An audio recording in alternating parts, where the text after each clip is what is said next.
ಅದ್ಯಾಕೋ Indian cricket ಟೀಮ್ನ time ಕೆಟ್ಟಂತೆ ಕಾಣ್ತಾ ಇದೆ. World cup final ಸೋತರು, ಈಗ ಸೌತ್ ಆಫ್ರಿಕಾ ವಿರುದ್ಧ ಫಸ್ಟ್ ಟೆಸ್ಟ್ ಮ್ಯಾಚ್ ಅನ್ನು ಕೂಡ ಹೀನಾಯವಾಗಿ ಸೋತಿದ್ದಾರೆ. ಇದರ ಜೊತೆಗೆ ಟೀಮ್ ಇಂಡಿಯಾ ಮಾಡಿರೋ ಮತ್ತೊಂದು ಎಡವಟ್ಟಿನಿಂದಾಗಿ 2025ರಲ್ಲಿ ನಡೆಯುವ ವರ್ಲ್ಡ್ ಟೆಸ್ಟ್ ಚಾಂಪಿಯನ್ಶಿಪ್ಗೆ ಕ್ವಾಲಿಫೈ ಆಗೋಕ್ಕೂ ಭಾರತ ಈಗ ಸಮಸ್ಯೆ ಎದುರಿಸುವಂತಾಗಿದೆ. ಟೀಮ್ ಇಂಡಿಯಾ ಟ್ರಬಲ್ನಲ್ಲಿ ಸಿಲುಕಿದೆ. ಅಷ್ಟಕ್ಕೂ ಇಲ್ಲಾಗಿರುವ ಎಡವಟ್ಟೇನು? ಟೀಮ್ ಇಂಡಿಯಾ ವರ್ಲ್ಡ್ ಟೆಸ್ಟ್ ಚಾಂಪಿಯನ್ಶಿಪ್ಗೆ ಕ್ವಾಲಿಫೈ ಆಗೋದಿಲ್ವಾ? ಮುಂದೆ ಏನೆಲ್ಲ ಆಗಬಹುದು? ಇವೆಲ್ಲದರ ಬಗ್ಗೆಯೂ ಮಾಹಿತಿ ಕೊಡ್ತಾ ಹೋಗ್ತೀನಿ. ನಾನು ಕಿಶೋರ್ ಕೆವಿ. ಕೊನೆ ತನಕ ವಿಡಿಯೋವನ್ನು ಮಿಸ್ ಮಾಡದೆ ನೋಡಿ, ಸುದ್ದಿಯಾನದ ಸಬ್ಸ್ಕ್ರೈಬರ್ ಆಗಿ.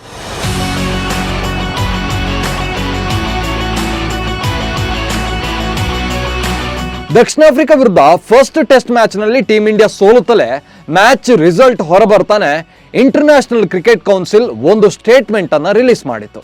ವರ್ಲ್ಡ್ ಟೆಸ್ಟ್ ಚಾಂಪಿಯನ್ಶಿಪ್ಗೆ ಸಂಬಂಧಿಸಿ ರೋಹಿತ್ ಶರ್ಮಾ ಸೈಡ್ 2 ಕ್ರೂಷಿಯಲ್ ಪಾಯಿಂಟ್ಸ್ಗಳನ್ನು ಕಳೆದುಕೊಂಡಿದೆ. ಸೌತ್ ಆಫ್ರಿಕಾ ವಿರುದ್ಧದ ಫಸ್ಟ್ ಟೆಸ್ಟ್ ಮ್ಯಾಚ್ನಲ್ಲಿ ಟೀಮ್ ಇಂಡಿಯಾ ನಿಧಾನ ಗತಿಯಲ್ಲಿ ಬೌಲಿಂಗ್ ಮಾಡಿದೆ. ಇದರಿಂದಾಗಿ 2 ಓವರ್ಗಳ ಶಾರ್ಟೇಜ್ ಆಗಿದೆ.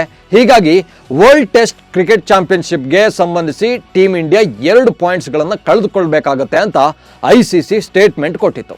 ಇದರ ಜೊತೆಗೆ ಟೀಮ್ ಇಂಡಿಯಾದ ಪ್ಲೇಯರ್ಸ್ಗಳಿಗೆ 5% ಮತ್ತು ಕ್ಯಾಪ್ಟನ್ ರೋಹಿತ್ ಶರ್ಮಾಗೆ ಮ್ಯಾಚ್ ಫೀಸ್ನ 10%ನಷ್ಟು ದಂಡವನ್ನು ಕೂಡ ವಿಧಿಸಲಾಗಿದೆ.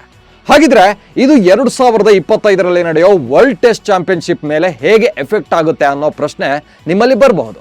ನಿಮಗೆ ಗೊತ್ತಿರಲಿ, ಟೀಮ್ ಇಂಡಿಯಾ ಆಡ್ತಿರುವ ಪ್ರತಿ ಟೆಸ್ಟ್ ಮ್ಯಾಚ್ ಕೂಡ ಈಗ ವರ್ಲ್ಡ್ ಟೆಸ್ಟ್ ಚಾಂಪಿಯನ್ಶಿಪ್ ಅಂಡರ್ನಲ್ಲೇ ಬರ್ತಾ ಇದೆ. ಕೇವಲ ಟೀಮ್ ಇಂಡಿಯಾ ಅಂತೇನಲ್ಲ, ಟೆಸ್ಟ್ ಕ್ರಿಕೆಟ್ ಅನ್ನು ಆಡ್ತಾ ಇರುವ ಎಲ್ಲಾ ಟೀಮ್ಗಳು ಕೂಡ 2025ರ ವರ್ಲ್ಡ್ ಟೆಸ್ಟ್ ಚಾಂಪಿಯನ್ಶಿಪ್ ರೇಸ್ನಲ್ಲೇ ಇವೆ.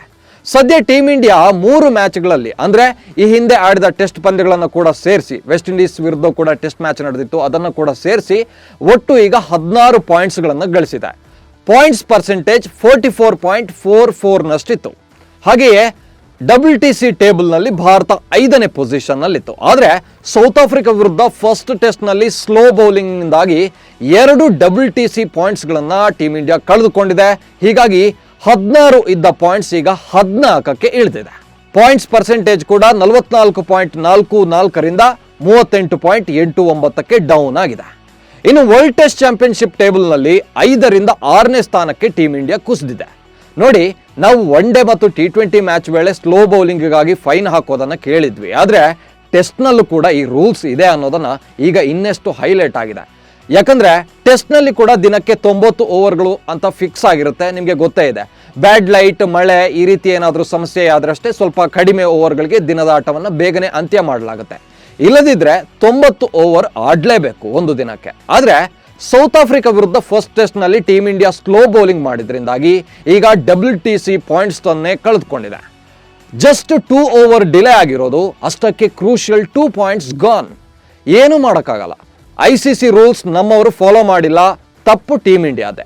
ಸೌತ್ ಆಫ್ರಿಕಾ ವಿರುದ್ಧ ಇನ್ನಿಂಗ್ಸ್ನಲ್ಲೇ ಸೋತಿದ್ದು ಒಂದು ಹೊಡೆತ, ಅದರ ಜೊತೆಗೆ ಪಾಯಿಂಟ್ಸ್ ಕೂಡ ಕಳೆದುಕೊಂಡಿರೋದು ಇನ್ನೊಂದು ದೊಡ್ಡ ಹೊಡೆತ. Total double set back. ಅಂತೂ 2023ರಲ್ಲಿ ಇಂಡಿಯನ್ ಕ್ರಿಕೆಟ್ಗೆ ಬ್ಯಾಡ್ ಇಯರ್ ಅಂತಾನೆ ಹೇಳಬೇಕಷ್ಟೇ. ಇಲ್ಲಿ ಇನ್ನೊಂದು ವಿಚಾರವನ್ನು ಕೂಡ ಹೇಳಲೇಬೇಕು.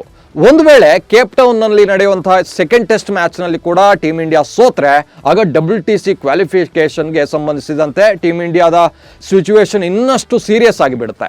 ಸೌತ್ ಆಫ್ರಿಕಾ ಆದಮೇಲೆ ಇಂಗ್ಲೆಂಡ್ ಜೊತೆಗೆ 5 ಟೆಸ್ಟ್ ಮ್ಯಾಚ್ಗಳನ್ನು ಟೀಮ್ ಇಂಡಿಯಾ ಆಡಲಿದೆ. ನಂತರ ಆಸ್ಟ್ರೇಲಿಯಾದಲ್ಲಿ ಕೂಡ ಪುನಃ 5 ಟೆಸ್ಟ್ ಮ್ಯಾಚ್ಗಳನ್ನು ರೋಹಿತ್ ಶರ್ಮಾ ಟೀಮ್ ಆಡುತ್ತೆ. ಸದ್ಯ world test championship points table ಹೇಗಿದೆ ಅನ್ನೋದನ್ನು ಕೂಡ ಇಲ್ಲಿ ತೋರಿಸ್ತಾ ಹೋಗ್ತೀನಿ. ಯಾಕಂದರೆ ಇದು ಕೂಡ ಇಂಪಾರ್ಟೆಂಟ್. ನಮಗೆ ಕ್ವಾಲಿಫಿಕೇಷನ್ ಹಂತದಲ್ಲಿ ನಾವಿದ್ದೀವ, ನಮ್ಮ ಪಾಯಿಂಟ್ಸ್ ಟೇಬಲ್ನಲ್ಲಿ ನಾವು ಯಾವ ಪೊಸಿಷನ್ನಲ್ಲಿದೆ, ನಾವು ಕ್ವಾಲಿಫೈ ಆಗಬಹುದಾ ಅನ್ನೋದು ಈ ಪಾಯಿಂಟ್ಸ್ ಟೇಬಲ್ ನೋಡಿದಾಗಲೇ ನಮಗೆ ಒಂದು ಅಂದಾಜಿಗೆ ಸಿಗುತ್ತೆ. ಸದ್ಯ ವರ್ಲ್ಡ್ ಟೆಸ್ಟ್ ಚಾಂಪಿಯನ್ಶಿಪ್ ಪಾಯಿಂಟ್ಸ್ ಟೇಬಲ್ನಲ್ಲಿ ಸೌತ್ ಆಫ್ರಿಕಾ ಟೀಮ್ 100 ಪಾಯಿಂಟ್ಸ್ಗಳೊಂದಿಗೆ ನಂಬರ್ 1 ಪೊಸಿಷನ್ನಲ್ಲಿದೆ. ನಂತರ ಸೆಕೆಂಡ್ ಪೊಸಿಷನ್ನಲ್ಲಿ ಪಾಕಿಸ್ತಾನ ಇದೆ. 61.11%ನಷ್ಟು ಪಾಯಿಂಟ್ಸ್ಗಳನ್ನು ಈಗ ಪಾಕಿಸ್ತಾನ ಕೂಡ ಗಳಿಸ್ಕೊಂಡು 2ನೇ ಸ್ಥಾನದಲ್ಲಿದೆ WTC ಪಾಯಿಂಟ್ಸ್ ಟೇಬಲ್ನಲ್ಲಿ. 3ನೇ ಪ್ಲೇಸ್ನಲ್ಲಿ ನ್ಯೂಜಿಲ್ಯಾಂಡ್ ತಂಡ ಇದೆ. ನ್ಯೂಜಿಲ್ಯಾಂಡ್ 50 ಪಾಯಿಂಟ್ಸ್ಗಳನ್ನು ಗಳಿಸ್ಕೊಂಡಿದೆ. ಇನ್ನು ಬಾಂಗ್ಲಾದೇಶ ಕೂಡ 50 ಪಾಯಿಂಟ್ಸ್ಗಳನ್ನು ಗಳಿಸ್ಕೊಂಡು 4ನೇ ಪೊಸಿಷನ್ನಲ್ಲಿದೆ. ಹಾಗೆ 5ನೇ ಪೊಸಿಷನ್ನಲ್ಲಿ ಆಸ್ಟ್ರೇಲಿಯಾ ಟೀಮ್ ಇದೆ. 41.67ರೊಂದಿಗೆ ಆಸ್ಟ್ರೇಲಿಯಾ ಟೀಮ್ 5ನೇ ಪೊಸಿಷನ್ನಲ್ಲಿದೆ. ಆಕ್ಚುಲಿ ಭಾರತ ಸೌತ್ ಆಫ್ರಿಕಾ ವಿರುದ್ಧ ಗೆಲ್ತಾ ಇದ್ರೆ ಇಲ್ಲಿ 5ನೇ ಪೊಸಿಷನ್ನಲ್ಲಿ ಭಾರತ ಇರ್ತಿತ್ತು. ಆದರೆ ಆಸ್ಟ್ರೇಲಿಯಾ ಪಾಕಿಸ್ತಾನ ವಿರುದ್ಧ ನಡೆದಂತಹ ಮೆಲ್ಬೋರ್ನ್ನಲ್ಲಿ ನಡೆದಂತಹ ಟೆಸ್ಟ್ ಮ್ಯಾಚ್ ಅನ್ನ ಆಸ್ಟ್ರೇಲಿಯಾ ಗೆದ್ದುಕೊಂಡಿದೆ. ಹೀಗಾಗಿ ಭಾರತವನ್ನು ಬೀಟ್ ಮಾಡಿ ಈಗ 5ನೇ ಪೊಸಿಷನ್ಗೆ ಆಸ್ಟ್ರೇಲಿಯಾ ಜಂಪ್ ಆಗಿದೆ. ಇನ್ನು 6ನೇ ಪೊಸಿಷನ್ನಲ್ಲಿ ಟೀಮ್ ಇಂಡಿಯಾ ಇದೆ. 38.89 ಪಾಯಿಂಟ್ಸ್ ನಮ್ಮದು. 2 ಪಾಯಿಂಟ್ಸ್ಗಳನ್ನು ಆಗಲೇ ಹೇಳಿದಾಗೆ 2 ಪಾಯಿಂಟ್ಸ್ಗಳನ್ನು ಇವರು ಸ್ಲೋ ಬೌಲಿಂಗ್ನಿಂದಾಗಿ ಕಳ್ಕೊಂಡಿದ್ದಾರೆ. ಹೀಗಾಗಿ ಪಾಯಿಂಟ್ಸ್ ಟೇಬಲ್ನಲ್ಲಿ ಇನ್ನಷ್ಟು ಡೌನ್ ಆಗಿದ್ದಾರೆ. ಇನ್ನೆರಡು ಪೊಸಿಷನ್ನಲ್ಲಿ ನೆಕ್ಸ್ಟ್ 2 ಇಂಗ್ಲೆಂಡ್ ಮತ್ತು ವೆಸ್ಟ್ ಇಂಡೀಸ್ ಇವೆರಡು ಟೀಮ್ಗಳು ಕೂಡ ನೆಕ್ಸ್ಟ್ ಪೊಸಿಷನ್ನಲ್ಲಿ ಬರುತ್ತೆ. ಟೋಟಲಿ 8 ಟೀಮ್ಗಳು ವರ್ಲ್ಡ್ ಟೆಸ್ಟ್ ಚಾಂಪಿಯನ್ಶಿಪ್ಗೆ ಕ್ವಾಲಿಫಿಕೇಶನ್ ರೇಸ್ನಲ್ಲಿದೆ. ಟೀಮ್ ಇಂಡಿಯಾ ಈಗ 6ನೇ ಸ್ಥಾನದಲ್ಲಿದೆ.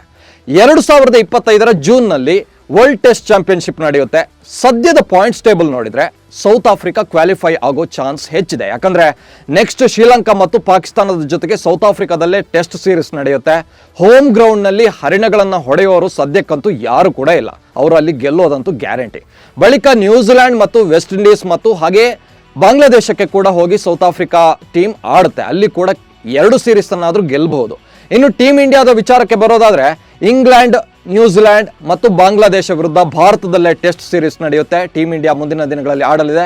ಬಳಿಕ ಆಸ್ಟ್ರೇಲಿಯಾಗೆ ಹೋಗಿ ನಮ್ಮವರು 5 ಮ್ಯಾಚ್ಗಳನ್ನು ಆಡ್ತಾರೆ. ಇಂಗ್ಲೆಂಡ್ ಜೊತೆಗೆ 5 ಟೆಸ್ಟ್ ಮ್ಯಾಚ್ಗಳನ್ನು ಆಡ್ತಾರೆ. ನಂತರ ಆಸ್ಟ್ರೇಲಿಯಾ ವಿರುದ್ಧ ಕೂಡ 5 ಟೆಸ್ಟ್ ಮ್ಯಾಚ್ಗಳನ್ನು ರೋಹಿತ್ ಟೀಮ್ ಆಡಲಿದೆ. ಹೀಗಾಗಿ 2025 ವರ್ಲ್ಡ್ ಟೆಸ್ಟ್ ಚಾಂಪಿಯನ್ಶಿಪ್ಗೆ ಕ್ವಾಲಿಫೈ ಆಗೋದು ಟೀಮ್ ಇಂಡಿಯಾಗೆ ಅಷ್ಟೊಂದು ಸುಲಭ ಇಲ್ಲ. ಯಾಕಂದರೆ 2 ಟೀಮ್ಗಳು ಡೈರೆಕ್ಟ್ ಆಗಿ ಕ್ವಾಲಿಫೈ ಆಗುತ್ತೆ ಫೈನಲ್ ಮ್ಯಾಚ್ಗೆ. 2 ಟೀಮ್ಗಳು ಈ ಹಿಂದೆ ಕೂಡ ಟೀಮ್ ಇಂಡಿಯಾ 2 ಬಾರಿ ಫೈನಲ್ಗೆ ಹೋಗಿತ್ತು. 2 ಬಾರಿ ಕೂಡ ಫೈನಲ್ನಲ್ಲಿ ಸೋತು ಬಂದಿತ್ತು. ಆದರೆ ಈಗಿನ ಪಾಯಿಂಟ್ಸ್ ಟೇಬಲ್ ನೋಡಿದ್ರೆ ಟೀಮ್ ಇಂಡಿಯಾಗೆ ಕ್ವಾಲಿಫೈ ಆಗೋದು ಅಷ್ಟೊಂದು ಸುಲಭ ಇಲ್ಲ. ನಮ್ಮ ಜೊತೆ ವರ್ಲ್ಡ್ ಟೆಸ್ಟ್ ಚಾಂಪಿಯನ್ಶಿಪ್ ಫೈನಲ್ಗೆ ಬಿಗ್ ರೇಸ್ನಲ್ಲಿರುವಂತಹ 2 ಟೀಮ್ಗಳು ಅಂದರೆ ಅದು ಸೌತ್ ಆಫ್ರಿಕಾ ಮತ್ತು ಆಸ್ಟ್ರೇಲಿಯಾ. ಹೀಗಾಗಿ ಈ 2 ಟೀಮ್ಗಳ ಜೊತೆಗೆ ಭಾರತ ಈಗ ಪೈಪೋಟಿಯಲ್ಲಿದೆ ಅಂತಾನೆ ಹೇಳ್ಬೋದು.